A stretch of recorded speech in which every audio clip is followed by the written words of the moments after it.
course. But first, let's return to the migrant crisis because it continues apace. Probably as we speak, 972 more migrants pitched up on our beaches on Saturday. No doubt many more since then. I mean, they're coming over at the rate of thousands a week.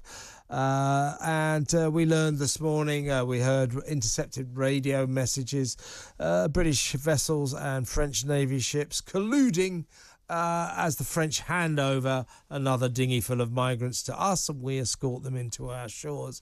It really does go from bad to worse. Let's speak to international border expert Henry Bolton, OBE. Good afternoon, Henry. Hello, Kevin. I'm afraid there might be a problem with the link here. The weather's appalling down where I am, and it's so hopefully we'll stay connected. Pretty good at the moment. Suella Braverman 2 days ago announced, oh my God, I've made this amazing deal with the French. It doesn't seem to me to be all that amazing. Seems to be very similar to the deal that Priti Patel, her predecessor, made with the French a year ago. Priti Patel gave them 55 million quid to patrol their beaches properly, which they subsequently didn't do. And the invasion continues apace. Now we're giving them another 62 million pounds for the same reason. And apparently we've pledged 70 million or so next year. This is Suella Braverman, the new Home Secretary, who subsequently writes today in the Daily Mail, this problem can't be solved overnight. There's no silver bullet. I think there are a few silver bullets. If only this government had the will and the resolve to tackle this problem head on. What do you think? I think essentially you're right, Kevin, and of course this agreement is Suella Braverman's right. This agreement is not going to have a significant impact. I'm not against an agreement with the French, although the amount of money that we're talking about is eye-watering. And as somebody who's actually facilitated and put together cross-border agreements of a very similar nature to this in other parts of the world. I mean, the idea of 63 million pounds being the cost is really, where that money's going, I have no idea. It sounds a bit more like a bribe than anything else, a political bribe, so sort of a sweetener for Macron. I really can't explain that. But of course, I've got no problem with an agreement, even if it only has a negligible effect. But my argument here is that you can't pursue one course of action. There are, as you say, a number of silver bullets, but they've got the Home Office has got to find where they are, understand them. They simply, at that level, at the Home Office in Monk Street, they simply don't have the knowledge as to how to engage on the diplomatic level, to how to disrupt transnational organised crime upstream in areas like Albania, Kosovo, Turkey and across the Balkans. They just don't have that knowledge. When you come back to the UK, we've got to look at the processes for processing the asylum claimants and so on.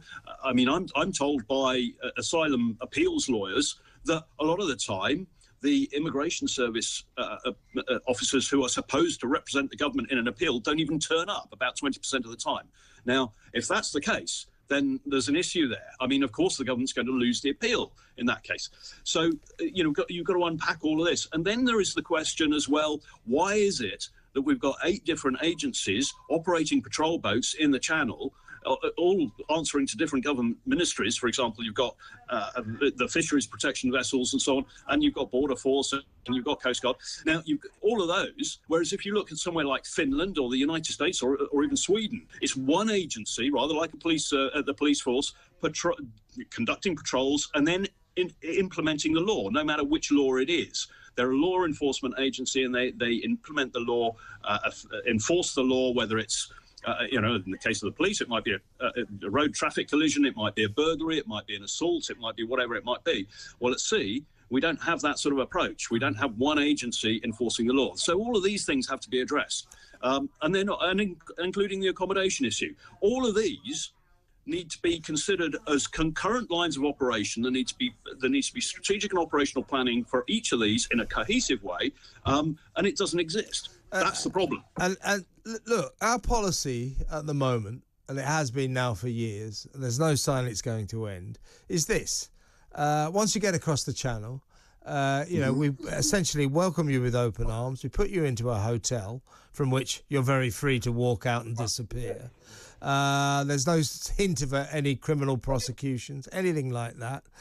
We give you money, give you food, accommodation. As long as that's our policy, there is no chance whatsoever of stopping the migrant crisis, is there?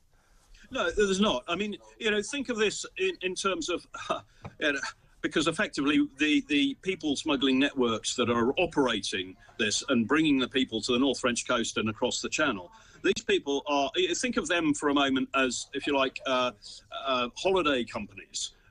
Tour companies. They're recruiting people in there. They're marketing their services and so on. But intrinsically, they're trying to sell the destination as well as the method of getting there.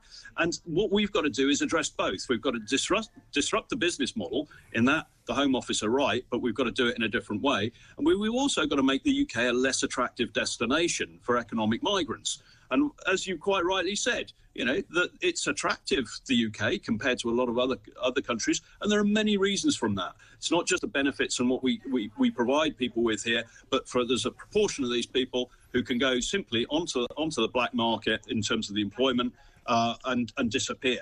And, that's something that the Albanians are past masters at, for example. Yeah, there are. Henry... And we've got to address all of that. This is why, in a sense, Suella Braverman's right. There is no silver bullet. But there cannot be this continuation of single policy responses. Yeah. There has to be a cohesive, coordinated, national, cross-governmental approach to this. Yeah. If there's not, none of this is going to change significantly. I totally agree. As I say, as long as we just welcome them and stick them into hotels, they're going to keep coming. It's as simple as that. So maybe we should think about doing it differently. Unbelievable.